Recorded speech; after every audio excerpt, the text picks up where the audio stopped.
আসসালামু আলাইকুম রহমতুল্লাহি ওবরকাতুহু। সম্মানিত দর্শক, আজকে সেপ্টেম্বর মাসের ২১ তারিখ।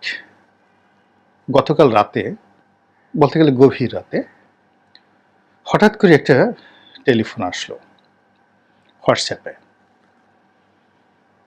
তো আমি প্রথমে বুঝতে পারিনি।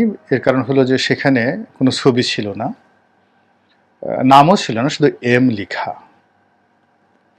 তো আমি প্রথমে ফোনটা ধরিনি।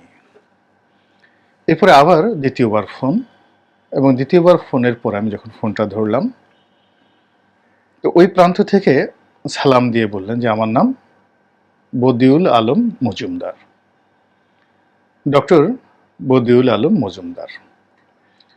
তো ভদ্রলোকের ফোন পাওয়ার পর আমি সঙ্গত কারণেই একটু সতর্ক হলাম। এই কারণে সতর্ক হলাম যে এই সময়টাতে তিনি একটি দায়িত্বপূর্ণ পদে আছেন, স্পর্শকাতর এবং দায়িত্বপূর্ণ পদে আছেন। নির্বাচন যে সংস্কার কমিটি বা কমিশন, সেই কমিশনের তিনি প্রধানতম ব্যক্তি।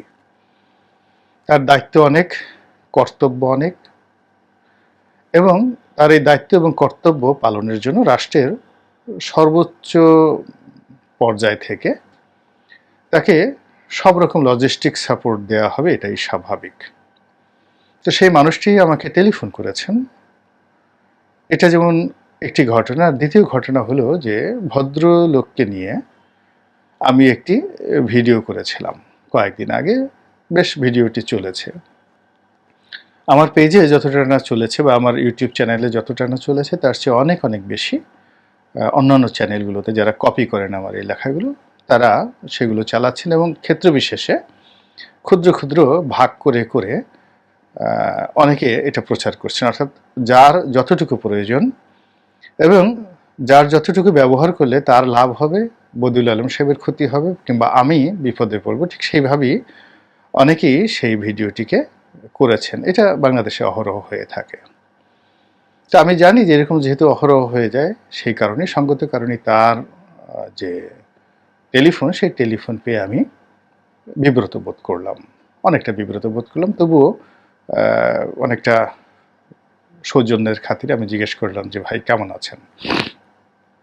তো তিনি এমনিতে ভদ্রলোক মানুষ, এবং যেন তেন ভদ্রলোক নন, অভিজাত এবং শিক্ষিত পরিবারের ভদ্রলোক মানুষ।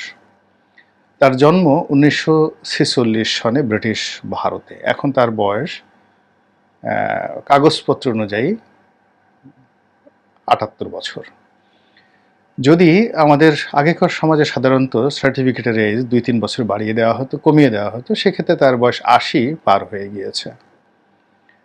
এবং কুমিল্লা জেলার যে পরিবারে তার জন্ম ব্রিটিশ ভারতে, তখন সারা বাংলাদেশের বেশিরভাগ মানুষই দরিদ্র ছিল এবং লেখাপড়া ওই জমানাতে হতো না। তো তিনি সেই একটি সম্ভ্রান্ত পরিবার থেকে, মানে মজুমদার যে শব্দটি, মজুমদার শব্দটি জমিদার, মানে আমাদের দেশে তালুকদার ছোট জমিদার, কিন্তু মজুমদার যারা হন তারা একটু বড় জমিদার, তালুকদারের চাইতে বড় জমিদার। তো যেহেতু তার নামের সঙ্গে মজুমদার আছে, আপনি স্পষ্টতই ধরে নিতে পারেন কুমিল্লার একটি জমিদার পরিবারে তার জন্ম। এবং সেখান থেকে তিনি ঢাকা বিশ্ববিদ্যালয়ে অধ্যয়ন করেছেন অর্থনীতিতে 60-এর দশকে, এবং ওই 60-এর দশকেই তিনি আবার দেশের বাইরে চলে গেছেন উচ্চশিক্ষার জন্য।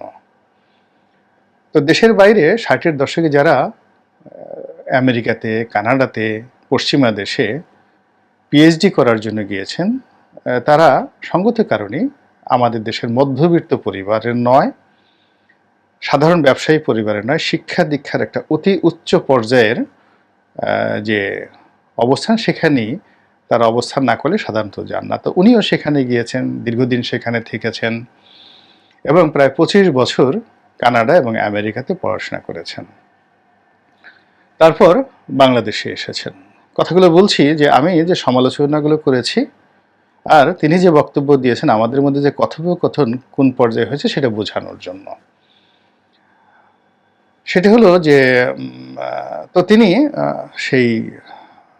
সেখানে গিয়েছেন, এবং পশ্চিমা দুনিয়াতে যদি আপনি দীর্ঘদিন থাকেন, আমেরিকাতে বা ইউরোপে দীর্ঘদিন থাকেন, সেক্ষেত্রে আপনার যে মন মানসিকতা পশ্চিমা ধাঁচের হয়ে যায়, মোর লিবারেল, মোর ডেমোক্রেটিক এবং অনেক সৌজন্যবোধ থাকে।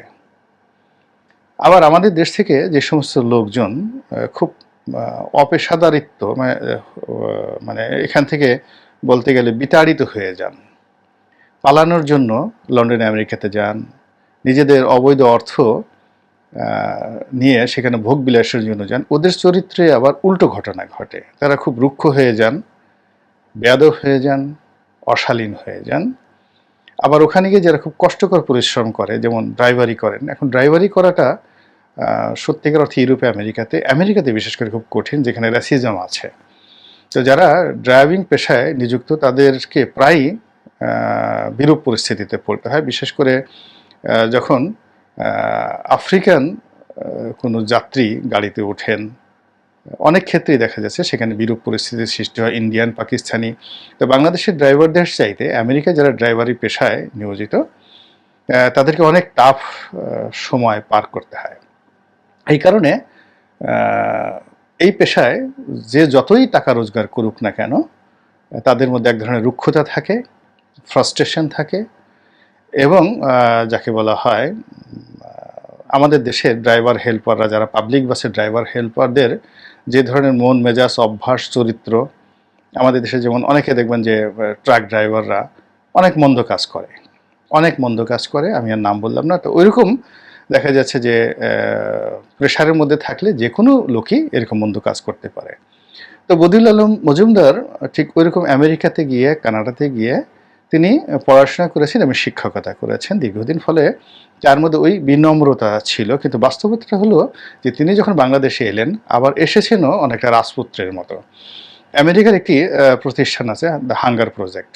এই প্রজেক্টের কান্ট্রি ডিরেক্টর হয়ে তিনি বাংলাদেশে দীর্ঘদিন দায়িত্ব পালন করেছেন, এখন করছেন কিনা বলতে পারবো না। এবং এই প্রতিষ্ঠানটির ভাইস প্রেসিডেন্ট, অনেক বড় পদ, সেই পদে থেকে এরপরে তিনি সামাজিক সংগঠন সুজন, যেখানে আমি আমার আগের ভিডিওতে বলেছিলাম এটা একটা এনজিও, উনি আমাকে জানালেন যে এটা একটা এনজিও না, এটা একটা সামাজিক সংগঠন, নিজেদের পয়সায় এটা উনি পরিচালনা করেন।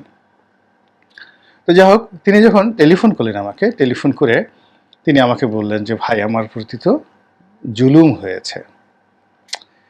মানে তার এই কথা শোনার পর আমি নিজে অনেকটা স্তব্ধ হয়ে গেলাম যে আমার বাবার বয়সী একজন মানুষ, তিনি আমাকে বললেন যে ভাই, আপনি আমার প্রতি জুলুম করেছেন, এখানে অনেকগুলো কথা বলেছেন যে কথা আমার জন্য প্রযোজ্য নয়।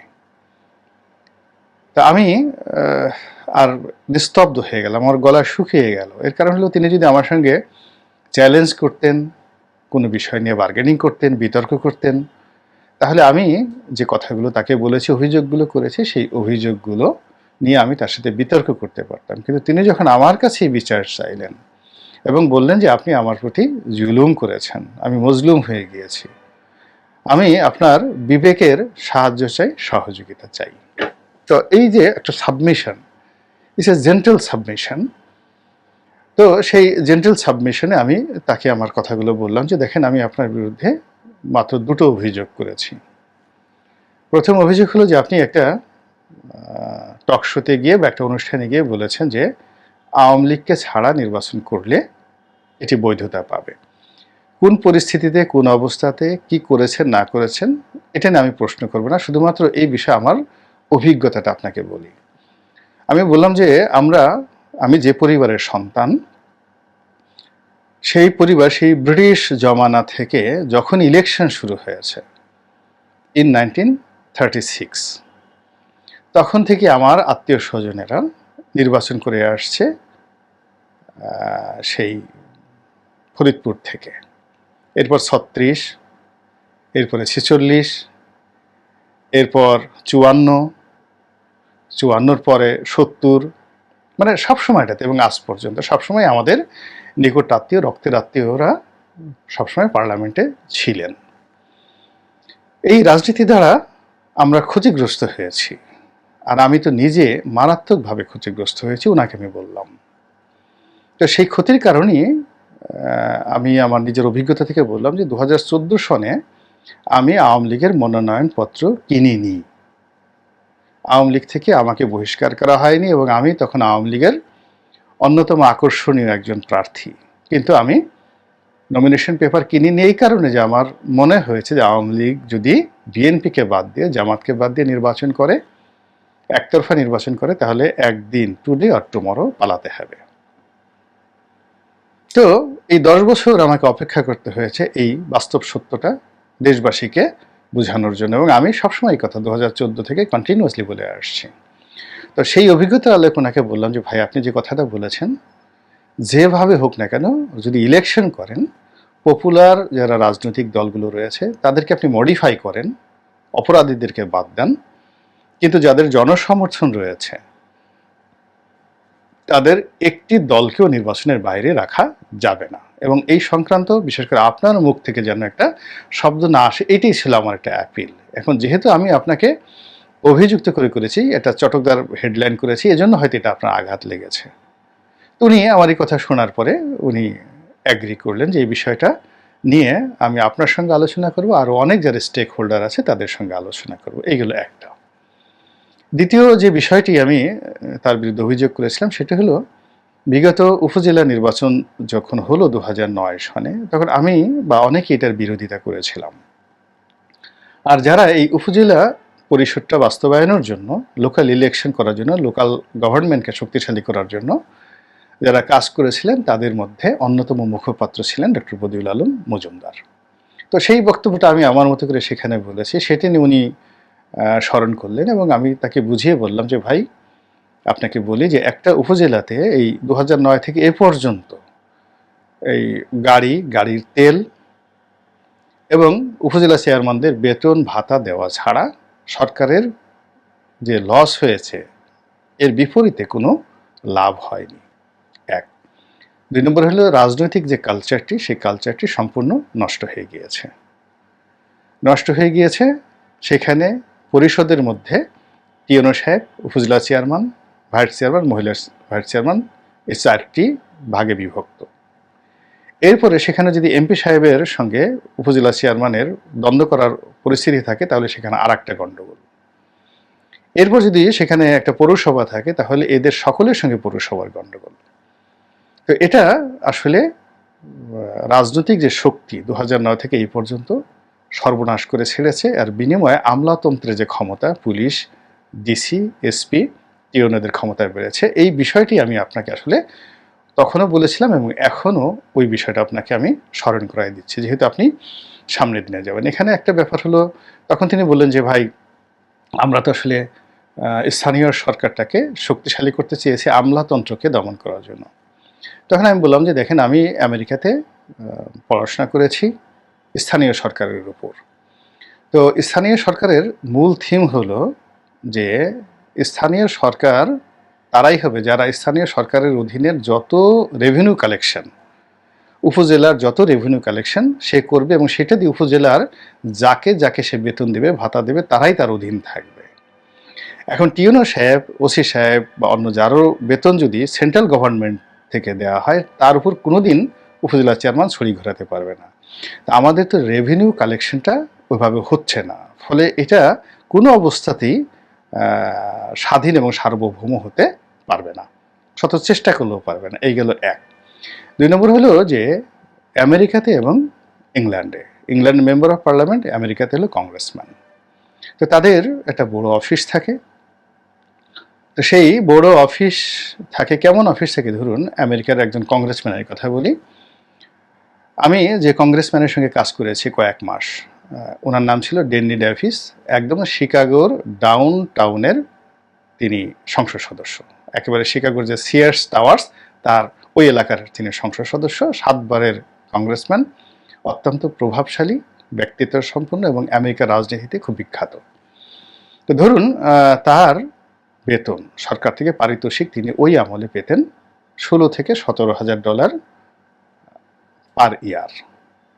কিন্তু তার যে একটা অফিস সেখানে ছিল, সেই অফিসটা মেনটেন করার জন্য সরকার তাকে দিত ওই আমলে $3.5 লাখ প্রতি মাসে। $3.5 লাখ মানে বাংলাদেশি টাকায় প্রায় 4 কোটি টাকা প্রতি মাসে। তো সেখানে 50 থেকে 60 জন কর্মকর্তা কর্মচারী সেখানে ছিলেন এবং তারা তার কনস্টিটিউয়েন্সির যত অভাব অভিযোগ, যেটা কেন্দ্রীয় সরকারের নিকট ওই অফিস হয়ে যেতে হতো, আর কেন্দ্রীয় সরকারের যত দান অনুদান, যত নির্দেশনা সবই ওই অফিসের মাধ্যমে হতো। তো এই হলো কংগ্রেসম্যানদের দায়িত্ব এবং কর্তব্য। আমরা বাংলাদেশে বসে মনে করি সে শুধু আইন প্রণয়ন করবে। ইংল্যান্ডে আরও কাজের যে ব্যাপ্তি, অর্থাৎ স্থানীয় সরকার কাউন্সিলর যারা নিজেরা আয় করে, উপার্জন করে, রেভিনিউ করে, তারা এমপির অধীন নয়, কিন্তু সেন্ট্রাল গভর্নমেন্টের যত কিছু বরাদ্দ, ডেভেলপমেন্ট সব কিন্তু মেম্বার অফ পার্লামেন্টের অধীন। তো এই বিষয়টা আমি তাকে যখন বললাম, তিনি বললেন যে আমিও এই বিষয়টা জানি, অর্থাৎ উনি সেই বিষয়টা জানেন। আমি যেহেতু বললাম যে আপনি যেহেতু একটা রিফর্ম করছেন, তো এই বিষয়গুলো নিয়ে আবার যেন আমাদের দ্বিতীয়বার ভুল না হয়। ক্ষমতা মানে আমি দুষ্টুমি করে বললাম যে সবাই অনেক সময় নিজের স্ত্রীকে 1000 বছর ভাইদের সাথে, অন্যের সাথে শেয়ার করে। মানে যখন নারীদের অভাব হয় বিভিন্ন সমাজে, তখন 2-3 জন পুরুষ মিলে একজন নারীকে বিয়ে করে। এটা এখন অনেক সমাজে আছে, কিন্তু কোনো সমাজে ক্ষমতা কখনো শেয়ার করে না। অর্থাৎ আপনি যাকে যতটুকু ক্ষমতা দিবেন, তাকে সেটা অ্যাবসলিউট, তাকে সেই ক্ষমতাটা দিতে হবে যেন তিনি সেটা প্রয়োগ করতে পারেন এবং তার ক্ষমতা যেন কেউ ছিনিয়ে নিতে না পারে। এখন কি সমস্যা হচ্ছে? এমপিদের ক্ষমতা মন্ত্রীরা নিয়ে নিচ্ছে, মন্ত্রীদের ক্ষমতা প্রধানমন্ত্রী নিয়ে নিচ্ছে, টিওনোদের ক্ষমতা ডিসি নিয়ে নিচ্ছে। তো এই যে ক্ষমতার যে ডিসেন্ট্রালাইজেশন, সেটা হচ্ছে না এবং it is the main problem. যার যার কর্ম তাকে স্বাধীনভাবে করতে দিতে হবে। এই বিষয়গুলো আপনি খেয়াল রাখবেন। এবং আমি আরেকটা বিষয় বললাম, যেহেতু আপনি রিফর্ম করছেন, স্বতন্ত্র ইলেকশন করার যে 1% ভোটারদের যে সমর্থন লাগবে, এই জিনিসটা আপনার উঠিয়ে দিতে হবে। এর কারণ হলো এটি একটি ম্যাল প্র্যাকটিস। এটি 11 সময় করা হয়েছিল। এর ফলে অনেক অনেক ভালো ভালো মানুষ তারা নির্বাচনে আসছে না। তো এই বিষয়গুলো নিয়ে তার সঙ্গে আমার আলাপ আলোচনা হলো। তো যাই হোক, উনি যে জিনিসটি বললেন সেটা হলো যে আপনার এই ভিডিওটা দেখে নানা জনে নানা মন্তব্য করছেন, যে কেউ বলছেন উনি রাজাকারের বংশধর, কেউ বলছেন জামাত করে, ইত্যাদি নানা রকম কথাবার্তা। তখন আমি তাকে আফসোস করে বললাম যে দেখুন, আমাদের এই সমাজে নেতিবাচক বিষয়াদি নিয়ে গালাগাল করার জন্য একটা সম্প্রদায় তৈরি হয়েছে। তারা এই সামাজিক মাধ্যমে ঢুকে, তরুণরা হোক বুড়া হোক, এটা সেফায়েতুল্লাহ সেফু নামক যে ভদ্রলোক, তার মাধ্যমে এটা একেবারে প্রবল আকার ধারণ করেছে। এখন অনেকে হয়তো বিভিন্ন রাজনৈতিক দলের কর্মী, কিন্তু গালাগাল দেওয়ার ক্ষেত্রে সবাই সেফুদার সন্তান। তো সেফুদাকে তার আব্বা মান্য করে তারপরে তারা গালাগাল করে এসে, ফলে এই আপনি গালাগালের দিকে যদি তাকান, তাহলে আপনি কাজ করতে পারবেন না। এটা আমাদের এই সমাজে এখন মানুষ যত দুর্বল হচ্ছে, আপনারা তো জানেন যে গালাগালিটা দুর্বলের ভাষা, মানুষ যত দুর্বল হচ্ছে গালাগালি তত প্রবল হচ্ছে। তো এই বিষয়াদি নিয়ে তার সঙ্গে আমার কথা হলো। কথা হওয়ার পরে আমাদের মোটামুটি তার প্রেক্ষিতে আমি এই ভিডিওটা করলাম, যার কনক্লুশনটা হলো যে দেখুন, বদিউল আলম মজুমদারের মতো একজন ভদ্রলোক, একজন শিক্ষিত এবং সজ্জন, তার যদি আপনি সমালোচনা করেন, সেই সমালোচনা করার পরও তার সঙ্গে আপনার হৃদ্যতাপূর্ণ সম্পর্ক এমন হয় এবং সেই সম্পর্কের ভিত্তিতে আমি আবার আরেকটা ভিডিও করতে বাধ্য হই। কিন্তু আপনি যখন একজন মন্দ মানুষের সঙ্গে আপনার দ্বন্দ্ব এবং সংঘাত হবে, সেক্ষেত্রে কি হবে? সেক্ষেত্রে আপনি ঢাকা বিশ্ববিদ্যালয়ের মেধাবী ছাত্র হন, কিংবা আমেরিকান সেই কর্নেল ইউনিভার্সিটি থেকে, জন হপকিন্স থেকে পড়াশোনা করেন, কিন্তু আপনার যদি রক্ত ভালো না হয়, তাহলে সেখানে ওই সেফায়েতুল্লাহ সেফুদের মতো গালাগাল হবে, অশ্লীল শব্দোচ্চারণ হবে। আপনি আগের ভিডিওটা দেখুন যে আমি তাকে সমালোচনা করেছি, একটা সিঙ্গেল শব্দ আমাকে বাজে শব্দ উচ্চারণ করতে হয়নি। আবার তিনি সেই বিষয়টা নিয়ে যখন আমার সঙ্গে কথা বললেন, আবার দেখেন আমি আবার এই বিষয়গুলো নিয়ে আমাদের মধ্যে একটা সুন্দর সম্পর্ক হলো। মূল বিষয়টা হলো ডক্টর বদিউল আলম মজুমদার এই বয়সে যে কাজ করছেন, বা আমরা যে বয়সে কাজ করছি, হোয়াট এভার মেবি, আমাদের কে নিয়ে আপনাদের অনেক সমালোচনা থাকতে পারে, কিন্তু আমরা দেশের জন্য ভালো চিন্তা করছি অনেকেই। তো সেই ভালোর জায়গাতে যদি একে অপরের সঙ্গে মতদ্বৈততা থাকে, ন্যাশনাল ইন্টারেস্টে মতদ্বৈততা থাকে, এটা জেন্টেল ওয়েতে যদি কাউকে অ্যাপ্রোচ করা হয়, আবার সেটি যদি আবার সমঝোতার মতো, এই যে ওনার সঙ্গে আমার যে কথা হলো, এই সমঝোতার দ্বারগুলো যদি খোলা থাকে, আলাপ আলোচনা হয়, তাহলে একটা ভালো সংস্কৃতি, একটা ভালো পরিবেশ তৈরি হয় আমাদের সকল অঙ্গনে। ডক্টর বদিউল আলম মজুমদার যদি আমার আগের ভিডিও দ্বারা কষ্ট পেয়ে থাকেন, আমি ক্ষমা চাচ্ছি। আর দ্বিতীয়ত, তিনি যে কর্মে হাত দিয়েছেন, সেই কর্মে আমি তার সফলতা কামনা করি। আর আমার পক্ষ থেকে কোনো সাহায্য এবং সহযোগিতা, তথ্য এবং উপাত্ত যে কোনো জিনিসে যদি ওনার লাগে, সেটির জন্য আমি সবসময় প্রস্তুত থাকব। আল্লাহ তাকে দীর্ঘায়ু দান করুন। আর তার মতো ভদ্রলোক আহত হয়ে, বিক্ষুব্ধ না হয়ে, তিনি অন্য মানুষের মতো গালাগাল না দিয়ে, বা ক্ষমতা ইচ্ছা করলে তিনি ক্ষমতা প্রয়োগ করতে পারতেন। তিনি এখন রাষ্ট্র ক্ষমতা আছেন, তিনি ইচ্ছা করলে ক্ষমতা প্রয়োগ করতে পারতেন। তো সেটি না করে যে বিনয় এবং ভদ্রতা দেখিয়েছেন, তার জন্য কৃতজ্ঞ, এবং তার এই আচরণ আমার জন্য পাথেয় হয়ে থাকবে। এর কারণ হলো, আমিও যদি কোনো ভদ্রলোক, কোনো শিক্ষিত বা সজ্জন ব্যক্তি আমার ব্যাপারে বিরক্ত হন, আমিও সেই ভদ্রলোকের সঙ্গে কথা বলবো। ওনার কাছ থেকে আমি এটাই শিখলাম। কিন্তু কোনো অবস্থাতেই অধৈর্য হব না। আল্লাহ আমাদের সবাইকে হেদায়েত দান করুন এবং হেফাজত করুন। আসসালামু আলাইকুম ওয়া রাহমাতুল্লাহি ওয়া বারাকাতুহু।